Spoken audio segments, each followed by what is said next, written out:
Nesaldus tortukas ir aromatai. Nesaldusis tortukas laukė draugų. Grietinėlė ir bananas turėjo padėti jam didžiuliame virtuvės pasaulyje atrasti cukrų. Na, kad tortukas pagaliau įgyvendintų savo svajonę ir taptų saldžiu. Ehei, tortuk! Išlindęs iš spintelės pasakė bananas. Paskui jį atėjo ir grietinėlė, o paskui grietinėlę 4 butelaičiai. O kas jūs tokie? Paklausė tortukas žiūrėdamas į juos. Mes esame Dr. Oetker aromatai. Mano vardas Romo aromatas, o čia mano broliukai. Apelsinų, citrinų ir vanilės aromatai. Tortuk, jie kaip ir tu turi bėdą, tarė grietinėlė. Jiems irgi trūksta cukraus? Nustebo tortas. Nekvailiuk, jie taip pat nori kai ką surasti, paaiškino grietinėlė. Mes norime surasti savo mylimą brolį, migdolų aromatą, pridėjo vanilės aromatas. O kurgi jis dingo? Jis pradingo jau seniai, berods vakar. Tiesiog išėjo iš spintelės pakvėpuoti grynų oro ir nebegrįžo. Radome ant jo stalo paliktą raštelį.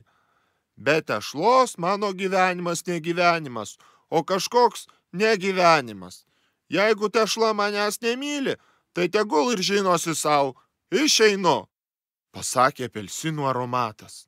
Žinote, ta tešla yra labai įnoringa panelė. Pučiasi lyg turėtų savyje mielių ir nekreipia į mūsų įsimylėjusį brolį dėmesio.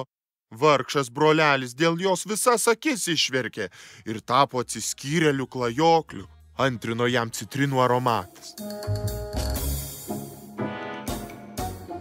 O kas yra klajoklis atsiskyrėlis? Nesuprato tortukas. Na, tai toks buteliukas, kuris nenori gyventi vienoje spintelėje su kitais ir klajoja virtuvėje. Niekada nežinai, kur galėtume jį rasti. Paprastai visada, kai tau jo reikia, nerandi, pridūrė vanilės aromatas. Kad ta tešla žinotų, jog su aromatu ji būtų daug skanesnė ir kvapnesnė, liūdnai pridūrė Romo aromatas. O gal nereikėtų jo ieškoti, jeigu jis pats pasirinko būti atsiskyrėliu? Paklausė visažinis bananas. Reikia jį surasti ir įkalbėti pamiršti tą nedėkingą tešlą, tvirtai nukirto Romo aromatas. Jam pritarė ir kiti broliukai. Taigi visi produktai vieningai nutarė, kad pats metas pradėti paiešką. Juk kai ieškai 2 dalykų, bent vieną visada vis tiek surandi. Jie kopinėjo medinėmis virtuvės spintelėmis ir vos nepaskendo virtuvės kriauklėje. Staiga akylasis bananas ant mikrobangų krosnelės viršaus pamatė stovintį butelaitį.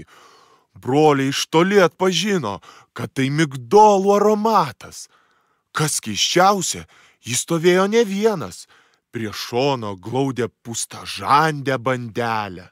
Hei, broliukai, palaukit, mes to jau nusileisim, šūktelėjo broliams aromatas.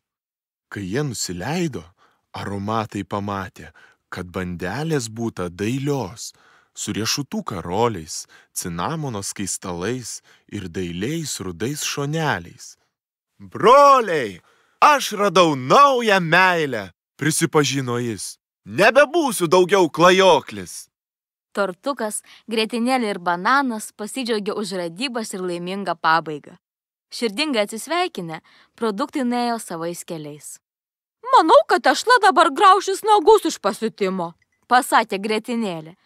Juk Dr. Oetker aromatai tam ir skirti, kad būtų kartu su įvairiais kepiniais ir skleistų skanų aromatą.